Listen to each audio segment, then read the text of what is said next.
Ochoche Emmanuel, and then Happy New Year once again. We've been having an amazing series throughout last year, and then we ended the series in December. Yeah, in December, and then what a good way to start the year with a series today, and then I'll be alone on set, sadly, but it's going to be an amazing time, amazing time. We've been having exciting guests. We've been having inspiring sessions throughout last year, and then this year we have a lot packed out for today, for this year rather. And so today is no exception. We're going to be having an amazing time also. So going straight right into the business of today, and then also all episodes for this year, and then some of the episodes for last year are on my YouTube channel. We're going to be having them on YouTube. We'll have them on Twitter, Instagram, Facebook, Anchor, FM. Basically, we have everything on all of our platforms. So if you've not followed us on Instagram, on Facebook, on of course Instagram, on TikTok, we're everywhere. I think the only place we're not on is to go. So, or if there's any place we're not on, you can just let me know, and then we'll definitely be on that platform.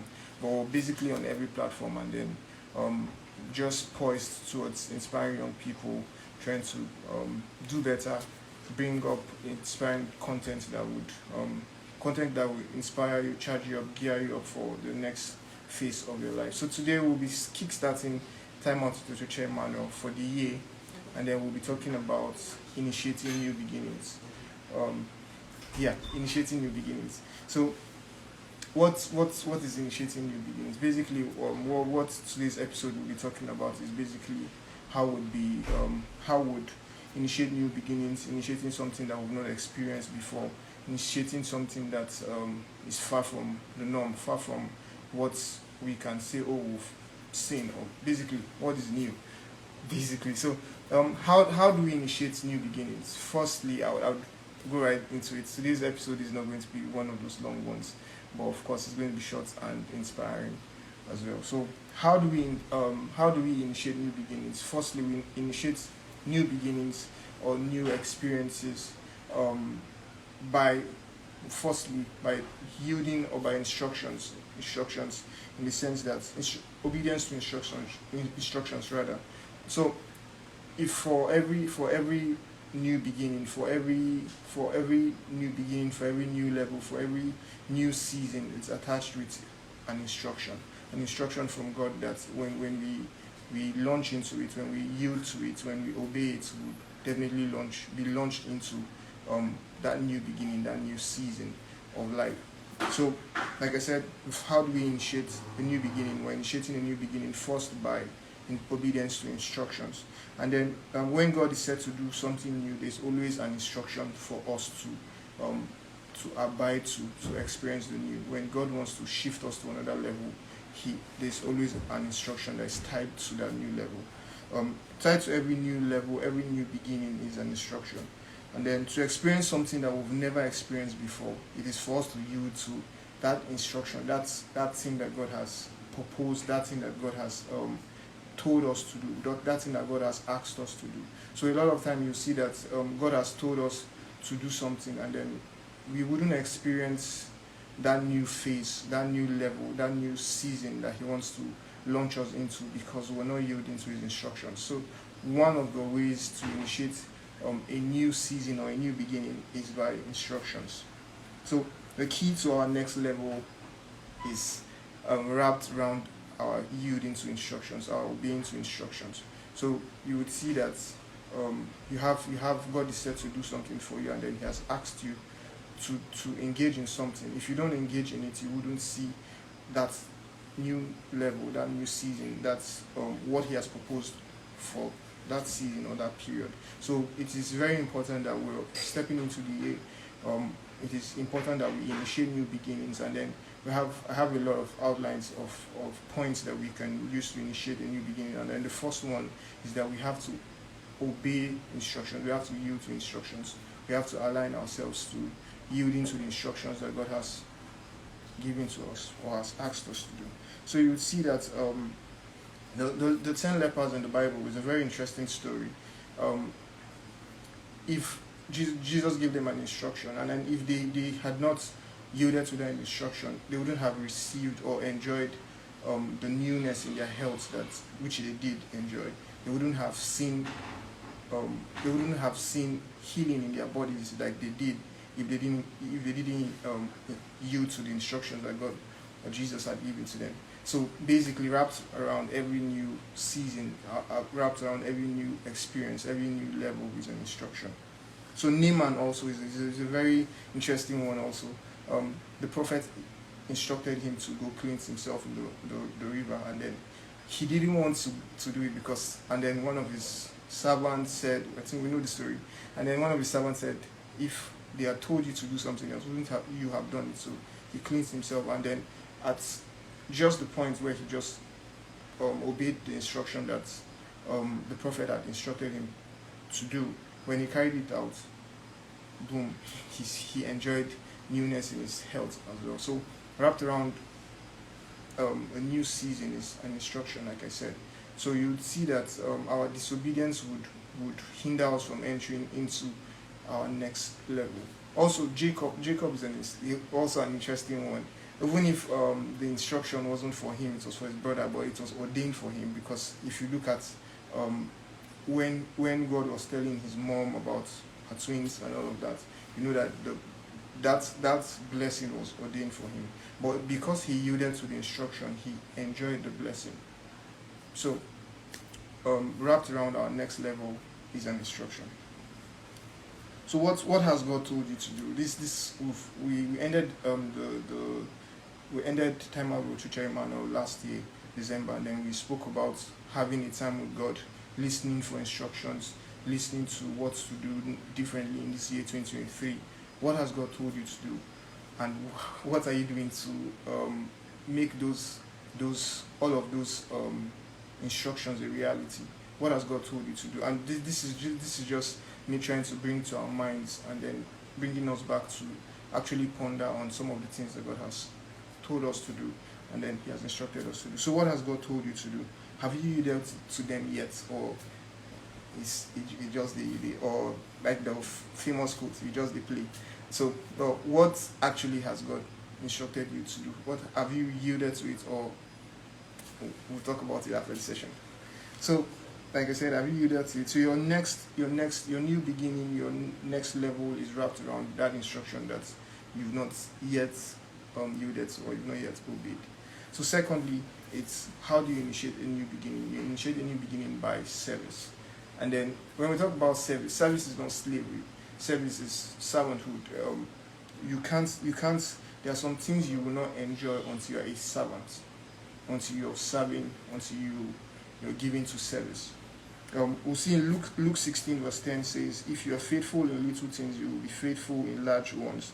But you are dishonest in little things. If you're dishonest in little things, you won't be honest with greater responsibilities.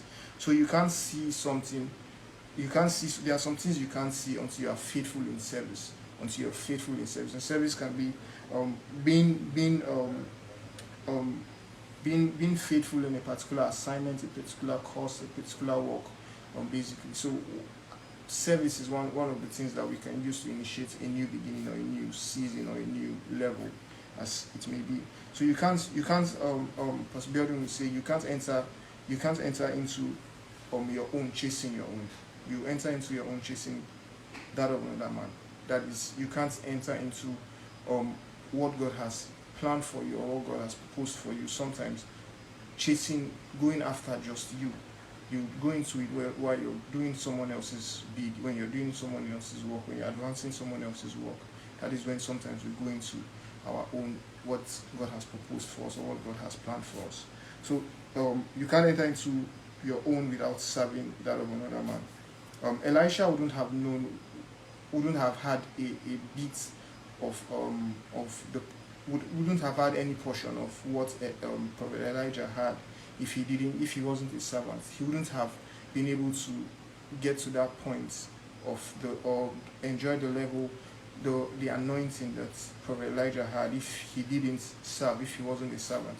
So one of the things to initiate a new beginning, to initiate a new experience, to initiate something that we've not experienced before, something we've not encountered before, is by service, by being a servant. And like I said, service is not servanthood is not slavery. It's not slavery at all. It is one sure way to go into the next level. David also wouldn't have been fit for the throne if he wasn't the servant. He was first the servant of his father. He was servant of King Saul also. So service is one very sure way for us to dive into and also launch into the place that God has called us, or the next season, the next phase that God wants to launch us into. Also, one of the ways that would initiate new beginnings is by giving. And then when we talk about giving, people get edgy, people get old and stuff. But sometimes giving isn't just about finances, it's not just money. Sometimes giving is giving ourselves, giving oneself. Just like we were talking about service. You can't be a faithful servant. You can't be devoted in service if you don't give yourself. So one of the ways to initiate a new beginning is by giving. And then, like I said, it's not necessarily about finances. So you see that Hannah was obviously, all the stories are biblical. Hannah wanted a child, and then she was crying and lamenting to God. And then the child came when she told God that, okay, when you give me my first seed, I'm going to give him back to you. And then in the case of Prophet Samuel, he came and then his mom gave him back to God eventually. So that opened up something for her. It opened up a new season for her. It opened up a new experience for her. It opened up other seeds that came out from her, because she gave out the first son, the first child, the first seed that God gave to her. So not necessarily giving out cash, but eventually we'll get to the cash part. So Solomon also entered into something that no one in his time or his age had ever entered into, which was wisdom. No one had entered into wisdom until he, because of his service, because of his giving, it launched him into that level of wisdom that no one had encountered before. Nobody was as wise as he was, because what launched him into that level of wisdom was his seed, was his giving. His giving moved God, and then wisdom. God gave him all the wisdom that no man at his time had. So one of the ways to go into to initiate a new beginning is by giving. So what are you ready to? What are you ready or what are you willing to let go to initiate a new beginning? What are you ready to let go of to enter into that thing that God has proposed for you? That phase, that new level, that new season that God has proposed for you. What are you ready to let go of? We see also how Jesus gave his life on the cross so we can enjoy a type of life that mankind didn't dream of having again after the fall of the first Adam. We wouldn't have been able to enjoy all of that until someone gave his life on the cross for us, for me and you. See how special we are to God. When the servant of Abraham went in search of a wife for Isaac, and then this is the case of Rebecca, and you see that one of the things he wanted, ironically, what the servant prayed for is that let the person he would meet, the right person for the prophets, for Abraham's son, should give him to feed him water, to feed his camels, and all of that. She was giving water to someone she didn't know, and then she didn't know it was launching her into something that she didn't dream of. Obviously, she would have maybe married someone, but not. She wouldn't have gotten married to the son of Abraham. She wouldn't have been. She wouldn't have been valuable in the story of, historical story of us, basically, of Jesus. So it launched her into something that she didn't even dream of. She didn't even know. She was giving, and she didn't know that what she was doing was shifting her into something that was beyond her. So giving is one way that we can initiate a new beginning. Also, engaging in financial covenants. We see that you can't you can't talk about financial prosperity without engaging in financial covenants. It's impossible.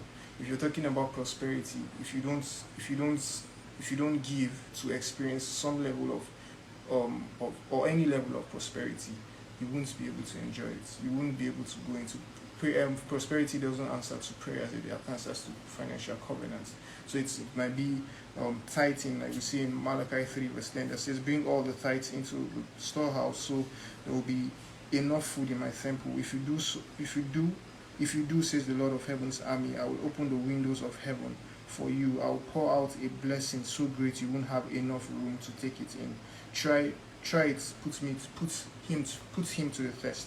So your maybe the reason why most people don't have storerooms is because they're not engaging in the financial covenants of tithing. That is like you're securing the rest of that income that comes in. It's just it opens up. We talk about financial covenants, we're talking about first fruits, we're talking about tithes, we're talking about love offerings. You see, first fruit is what Hannah did. She gave her first seed, and then it opened up the rest for her. Before the seed even came out, she already gave it up. So to initiate a new beginning, also one of the ways is by giving. First, we said by instructions. Secondly, we said instructions. Secondly, we said, I was expecting someone to type the second part if you're following. Secondly, we said by service, and then thirdly by giving, and fourthly is by consistency. By consistency, we're talking about initiating new beginnings, and then first by yielding to instructions, by obeying instructions, or by obedience to instructions. Secondly, by service. Thirdly, by giving, and then fourthly, by consistency. To initiate new beginnings, we have to be consistent in our practice, consistent in our walk with God. We have to be basically consistent with God, because we can't enter into this new beginning if we're not consistent in our practice with God. People who experience the new are people who stay with God. People who are resilient in no matter what, they are stuck with God no matter what. So if you want to experience the new, you have to stay with God despite and in spite, regardless of whatever is happening, regardless of what went wrong, regardless of what didn't go wrong. You stay and you're stuck with God. You're consistent with your practice with God. So Joseph wouldn't have been the second in command in Egypt if he had given up. If he said, "Oh, I don't want to, this life is too this and that. My dreams have put me into the black books of my brothers and all of that." He wouldn't have entered into that level, that experience. He wouldn't have experienced what even his father didn't experience if he wasn't consistent with God, if he wasn't consistent with his work with God, if he wasn't resilient despite all odds. So his dreams wouldn't have been a reality if he wasn't consistent with his practice with God, if he wasn't consistent with his work with God. You see that throughout the story of Joseph. There was never a time that he shifted he drifted away from what he believed in. There was no time that would record that he was ready to compromise because things were not going well for him and all of that. So if we want to initiate or experience a new beginning or a new season or a new phase that we've never experienced before, we have to be consistent with our walk with God. So Abraham wouldn't have seen his Isaac if he didn't stay with God also. There wouldn't have been an Isaac if he didn't stay with God. If he chose to, of course, there's Ishmael, but if he chose to stop or deviate from his walk with God, he wouldn't have experienced, or he wouldn't have had his Isaac. So maybe the reason why we've not seen our Isaac is because we're not consistent with our walk with God. You know, sometimes people get when they're expecting something from God, when they want something from God, and then they don't get it. They just let me get to the next option. Then we look for something that you just hear people say, "Oh, I'm not doing it again," and stuff like that. So, but you wouldn't experience all that you're supposed to experience in that next level or that next phase if you don't stay with God, basically. So, what has God told you that you're almost giving up on? I want us to ponder on them. If possible, write some of this down. So after this, you can go back again and then ponder on them. Or as well, the video is still going to be up on Instagram and on YouTube and then other platforms that you can listen to it, watch again. But basically, what has God told you? What are you feeling like giving up on? This I hope you have a change of mind, because you can't get all that you're supposed to get if you're not consistent, if you don't stay with God. So I implore us to continue to be with God despite all odds. We hold on to God despite all odds. The future belongs to those who stay with God. You won't be able to get much out of God if you don't stay with Him, if you're not consistent in your walk or your practice with God. If Job wouldn't have enjoyed, wouldn't have had a new experience, a different experience, a different chapter of his life if he had basically let go and then give up on everything and say, oh, I'll just even curse this God so I'll be free from this pain, from this hurt and all of that. But he was resilient. He stayed with God, and that's why he got all with God. So if we want to see new beginnings, we want to experience new beginnings, we want to experience a new phase, a different phase, we have to be resilient, we have to stay with God, we have to be all with God. New beginnings belong to people who remain consistent with God, and then who remain consistent in their practice, in their trust, and their belief in God. You cannot be inconsistent and then expect that you enter or enjoy all that God has for you in that next phase or that next season that He has proposed for you. God cannot trust an inconsistent person. Even our work, even our personal relationship with people, we cannot work with people that are inconsistent, because consistency builds trust. Trust is built over consistency. When you have a consistent relationship with someone, you can trust them. But when this person is not stable, I think almost all of us will probably have one or two friends that we can't really say we will be able to rely on or trust, because there's an inconsistency with their practices or their beliefs, basically. So we can't get all with God. We can't. God cannot even trust us. He cannot entrust us with that new season, with that next level, if we're not consistent in our practices or our work with Him. We would only He would only trust us when we've had. There's no relationship that there's no. You can't say you are really in a relationship with someone that there's no consistency in communication, in everything that a relationship entails. So God cannot trust someone that is inconsistent, and then consistency builds trust. Prophet Elijah wouldn't have seen rain if he had said, oh, I've prayed 1, 2, 3, 4, 5, 6 times, and then I'm not praying again. Even if the word had gone ahead already, but if he decided to say, oh, I'm not praying again because God is not answering the prayers, oh, the rain is not going to fall. But the seventh time that he prayed, and then he sent his servants to go and check, and then the servants came back and said, oh, I've seen a cloud that is as small as a muscle. Like, I don't want to even go into that detail or go into that now, because that's a longer conversation on its own. It's a deeper message on its own. But he would have given up on the fact that he prayed the first 6 times and then he didn't see the cloud. The cloud didn't gather, because he would have given up. That's enough reason. I mean, you prayed 1, 2, 3, 4, 5, 6 times. That's like most of our stories will say, oh, I've tarried with God, I've stayed, I've prayed, I've done this, I've done that, and God is not answering me, and God is not doing this, God is not doing that. But you wouldn't, until you stay with Him, that's when you get all that God has for you. When we can't give up on God. There's no option to do that. But we stay resilient despite all odds. So like I said earlier, I implore us to stay with God despite all odds. So if only those who stay with God get all with God. If you want to get all, if you want to get what is in that next phase, that next season of your life, you have to stay with God. You have to be devoted, be everything, and then just stay with God.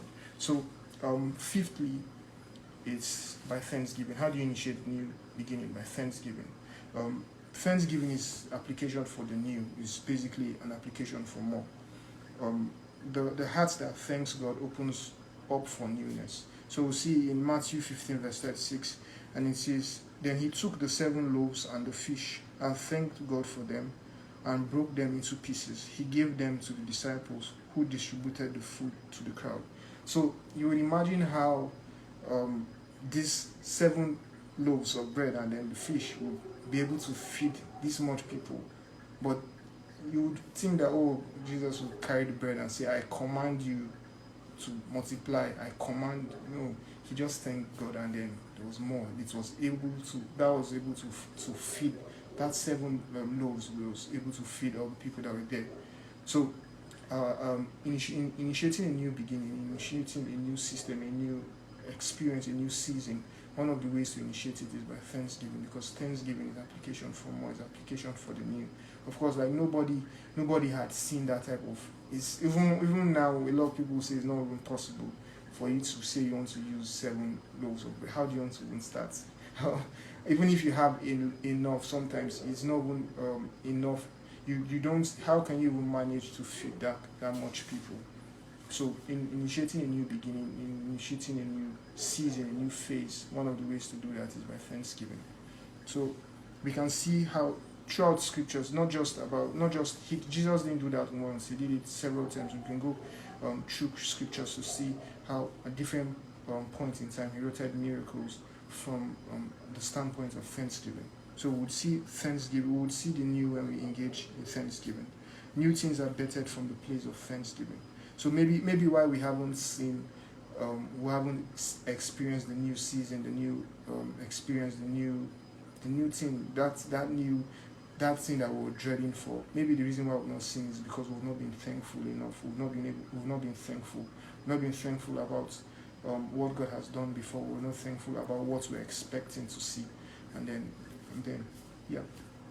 So most times we wouldn't enjoy all of that until we wouldn't initiate a new beginning. We won't see a new beginning. We won't experience a new beginning until we engage in thanksgiving.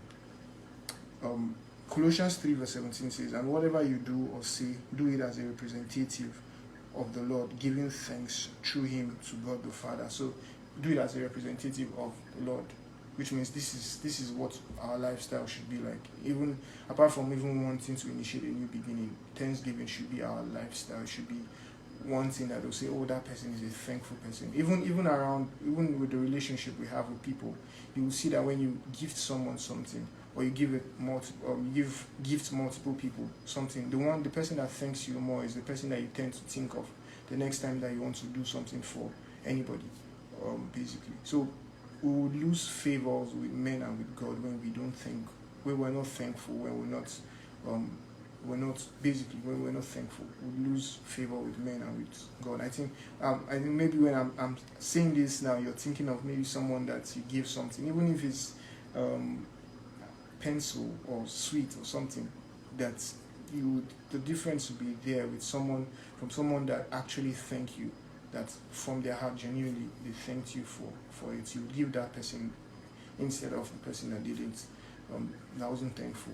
So you should apply that with God. So I don't know what you've not been thankful for. I don't know if you've not been thankful enough or you've not been thankful at all.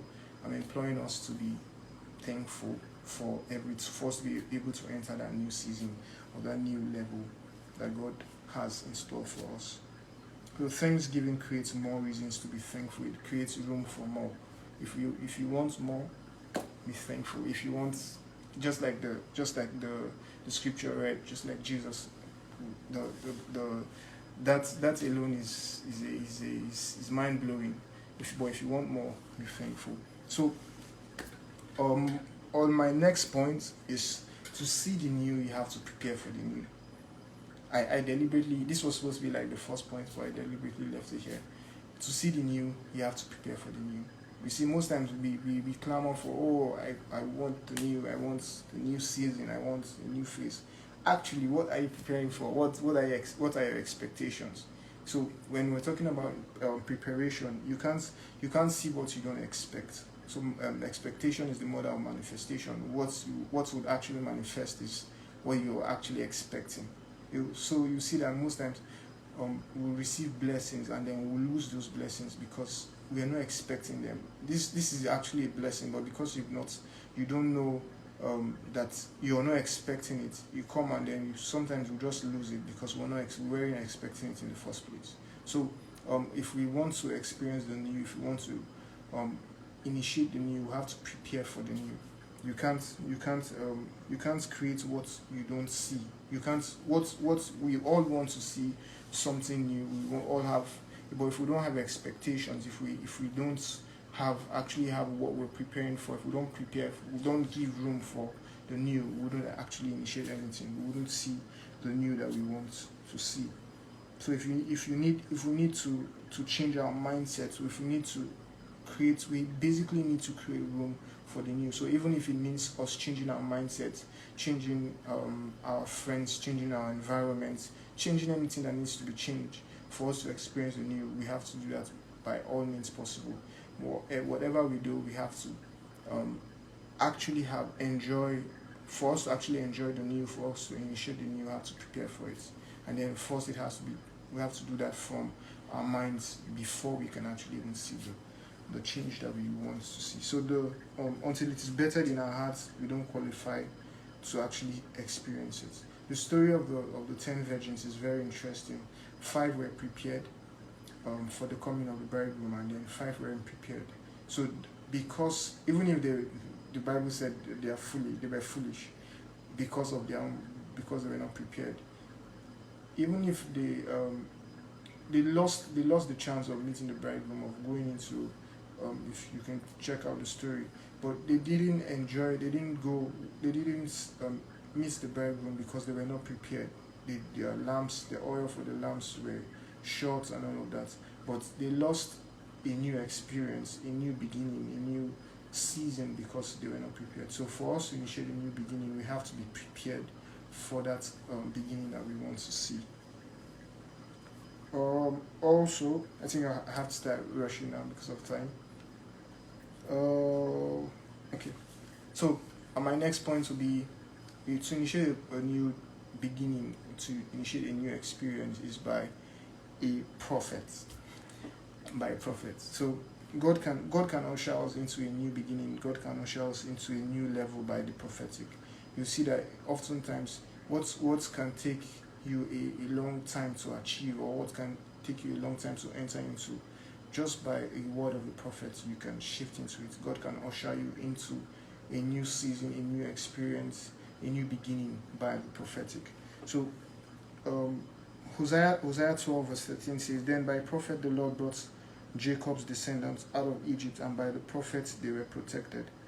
So there are a lot of things that we wouldn't be able to get into, or there are a lot of things that we'll get into faster, or that we'll get into that it is on the basis of or by the prophetic. We can shift into it by the prophetic. And then why I'm bringing this into mind is that we see in our world today, the place of the prophet is being undermined, is being I don't want to use the word. Okay, I wouldn't use the word, but it's almost like they're reducing the authority, reducing the place of the prophet in our lives, basically. So if we want to actually shift into a new beginning, a new experience, we can do so by the prophetic, by a prophet. And then the prophet is your pastor, is whoever you're under, or whoever God has led to use to shift you to another level. So we can see how throughout scriptures at different points in time, you see how God's people were shifted, how these people were shifted from this point to another point. We see how just like how we spoke about instructions, how by prophets different miracles were wrought because a prophet spoke and then it came true. It was a reality. So what you will struggle into, what you will struggle to step into, you can be in it in a split of a second by the prophetic.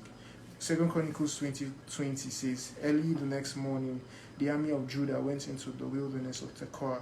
On the way, Jehoshaphat stopped and said, 'Listen to me, all you people of Judah and Jerusalem. Believe in the Lord your God, and you will be able to stand firm.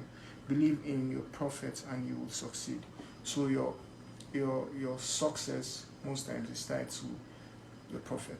So basically what I'm trying to say is that for us to be able to initiate a new beginning, a new system, a new season, we shouldn't undermine the place or the part of the prophetic, because the prophets can shift you, can take you from the back to the front, can basically, it's just like Reuben, how he was cursed by his father, but by a prophet, by Moses, God restored him. So if we want to initiate new beginnings, if we want to go into a new season, a new system, a new level, we can go into it by the prophetic. I'm already running out of time. Okay, so by the prophetic. My last point would be, when it is time, it is time. I wish I had a drum roll, so we'll do that. When it is time, it is time. In initiating a new beginning, you have to understand that when it is time, it is time. Ecclesiastes 3 verse 1 says, "For everything there is a season, a time for every activity under heaven." So sometimes we want to force things to happen. We want to experience something by all means. We get worked up when things are not happening, especially when people that are close to us are actually experiencing it. I know a lot of you are shaking your heads right now, even if you're watching this or you're listening over again. We want to actually see something happen for us, especially when somebody, thank you for the drum roll, especially when someone around us is experiencing that same thing. I want to get this because this person. But when it is time, it is time. You can't enforce a season to come. When a season that is meant for 2 years, you can't enforce it to come in this year because God has ordained it to be so. Sometimes, like I said, sometimes we want things to happen, especially we want things to happen. We get worked up. A lot of times you see people get moody, get sad because things are not happening the way they want them to happen. Or sometimes the way we want it to happen isn't the way God wants it to happen. So just chill and then tell yourself when it is time, it's time. And then I know a lot of time you say, people will say, if it happen, it happen. I'm not talking about that. I'm saying that we should understand that there's a season for everything. I'm not trying to say we should be lazy about life and say, oh, anything that happens is God's will. Sometimes not everything that happens is God's will. So that is why we have to stay with God to be able to know what is for us at that season, what is supposed to happen in this season, and then how we initiate it and launch into it. So there are some things that God has allocated for a season, and until that season comes, we won't see it. Basically, until that season comes, we won't see it. So Jesus' ministry had to start by 30. You see that during his first miracle, he told his mom, "My time has not yet come," which means there is a time for the manifestation of him, of Jesus. So he wouldn't have been able to, his ministry wouldn't have probably started at 25 or 20 or 19. It had to start at 30 at that time, which means we now understand that there's a time for us to come, there's a time for it to come, there's a time for us to be launched into this season. It's more like there are a lot of things that we're experiencing today that if we look back and we'll be like, oh, thank God I didn't get it in 2010, in 2015. Thank God it's happening now. So when it is time, it is time. I wish we had a neighbor to just tell them when it is time, it is time. But if you do have a neighbor, tell them when it is time, and then you can tell someone after this broadcast and then employ them to come. This is the time to listen to this. So when it is time, it's time. Also, the children of Israel couldn't have gotten into the promised land. And of course, they were tired 400 years.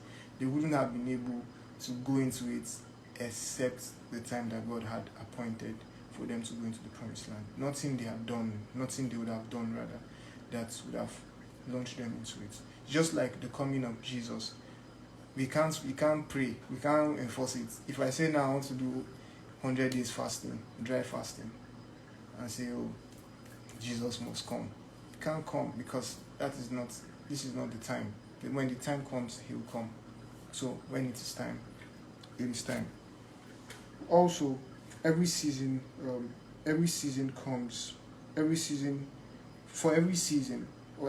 has what it brings.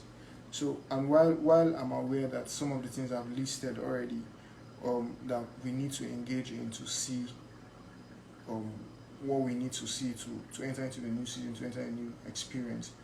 I'm also aware that there's also a season for us to be able to enter or to be able to be launched into a particular thing that God has ordained for us. So we wouldn't be able to enter into all that God has entered into, God has for us, if we don't understand that when it is time, it is time. We wouldn't be consistent if we don't understand that there are some certain things that God will launch us into when the right time comes. I wouldn't be doing this live now if it wasn't the time. I'm very sure of it, because when it is time, it is time. So maybe if you want to greet me after today, first starts with when it is time, it is time. And then if you want to greet someone that you love, that you would share this, tell them this is the time to listen to Timeout with Ochoche Emmanuel. If you've not listened to any of the episode, okay, let me know if I'm ending the series already, or the episode already. Sadly, we're ending now.